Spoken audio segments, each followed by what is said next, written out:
Iman adalah dasar dari segala sesuatu yang kita harapkan dan bukti dari segala sesuatu yang tidak kita lihat.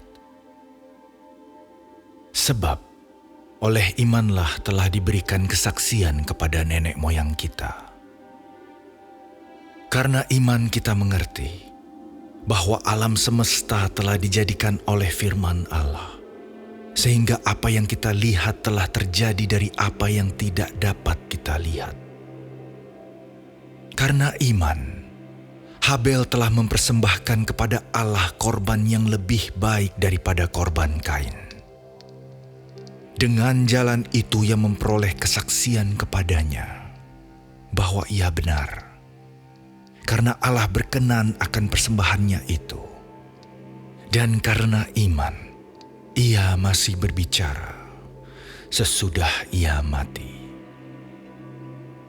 Karena iman, Henokh terangkat, supaya ia tidak mengalami kematian, dan ia tidak ditemukan, karena Allah telah mengangkatnya. Sebab sebelum ia terangkat, ia memperoleh kesaksian bahwa ia berkenan kepada Allah. Tetapi tanpa iman, tidak mungkin orang berkenan kepada Allah. Sebab barang siapa berpaling kepada Allah, ia harus percaya bahwa Allah ada, dan bahwa Allah memberi upah kepada orang yang sungguh-sungguh mencari Dia. Karena iman, maka Nuh dengan petunjuk Allah tentang sesuatu yang belum kelihatan, dengan taat mempersiapkan bahtera untuk menyelamatkan keluarganya.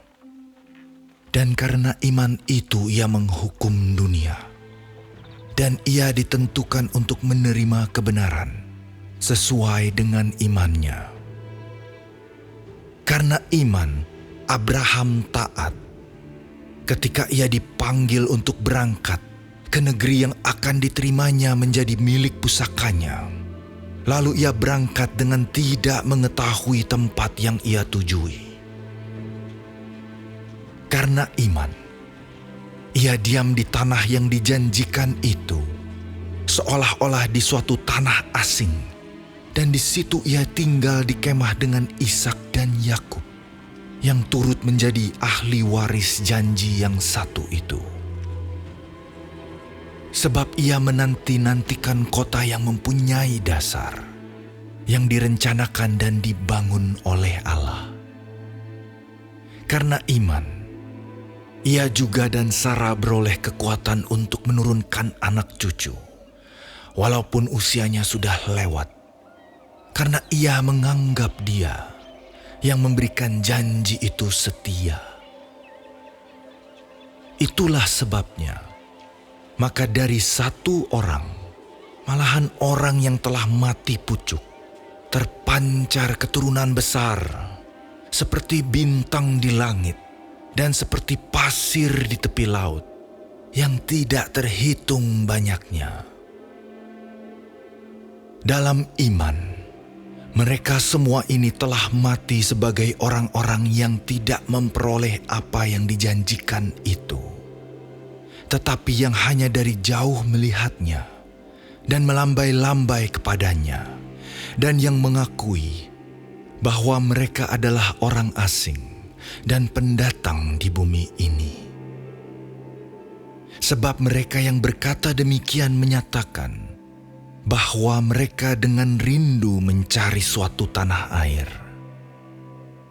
Dan kalau sekiranya dalam hal itu mereka ingat akan tanah asal yang telah mereka tinggalkan, maka mereka cukup mempunyai kesempatan untuk pulang ke situ.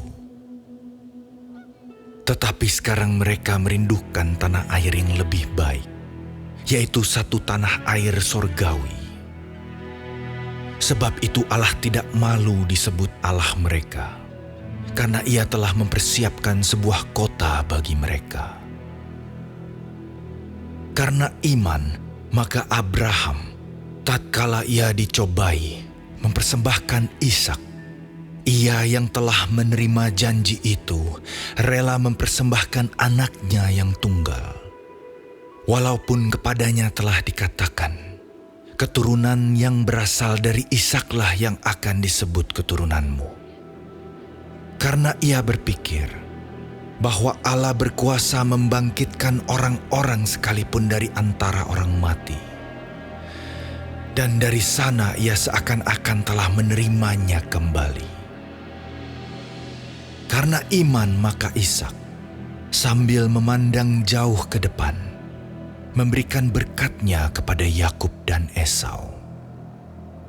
Karena iman, maka Yakub, ketika hampir waktunya akan mati, memberkati kedua anak Yusuf, lalu menyembah sambil bersandar pada kepala tongkatnya.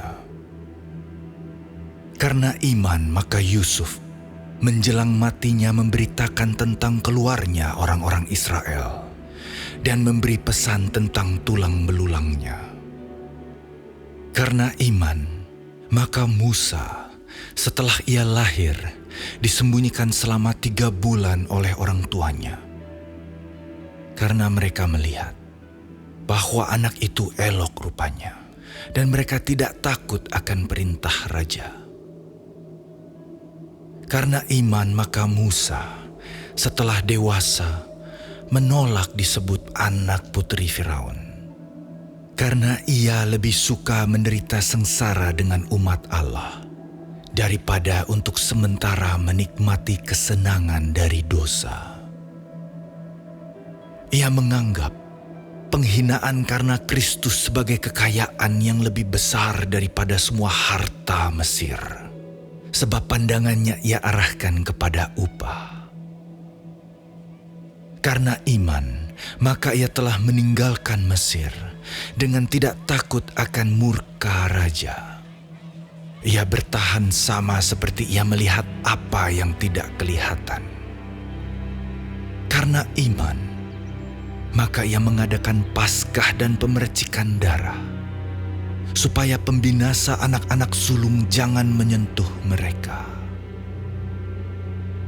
Karena iman, maka mereka telah melintasi Laut Merah sama seperti melintasi tanah kering. Sedangkan orang-orang Mesir tenggelam ketika mereka mencobanya juga. Karena iman, maka runtuhlah tembok-tembok Yeriko setelah kota itu dikelilingi 7 hari lamanya. Karena iman, maka Rahab, perempuan sundal itu, tidak turut binasa bersama-sama dengan orang-orang durhaka, karena ia telah menyambut pengintai-pengintai itu dengan baik. Dan apakah lagi yang harus aku sebut? Sebab aku akan kekurangan waktu apabila aku hendak menceritakan tentang Gideon, Barak, Simson, Yefta, Daud dan Samuel dan para nabi, yang karena iman telah menaklukkan kerajaan-kerajaan, mengamalkan kebenaran, memperoleh apa yang dijanjikan, menutup mulut singa-singa, memadamkan api yang dahsyat. Mereka telah luput dari mata pedang, telah beroleh kekuatan dalam kelemahan, telah menjadi kuat dalam peperangan, dan telah memukul mundur pasukan-pasukan tentara asing. Ibu-ibu telah menerima kembali orang-orangnya yang telah mati, sebab dibangkitkan. Tetapi orang-orang lain membiarkan dirinya disiksa dan tidak mau menerima pembebasan, supaya mereka beroleh kebangkitan yang lebih baik. Ada pula yang diejek dan didera, bahkan yang dibelenggu dan dipenjarakan. Mereka dilempari, digergaji, dibunuh dengan pedang. Mereka mengembara dengan berpakaian kulit domba dan kulit kambing, sambil menderita kekurangan, kesesakan, dan siksaan. Dunia ini tidak layak bagi mereka. Mereka mengembara di padang gurun dan di pegunungan, dalam gua-gua dan celah-celah gunung. Dan mereka semua tidak memperoleh apa yang dijanjikan itu. Sekalipun iman mereka telah memberikan kepada mereka suatu kesaksian yang baik. Sebab Allah telah menyediakan sesuatu yang lebih baik bagi kita. Tanpa kita, mereka tidak dapat sampai kepada kesempurnaan.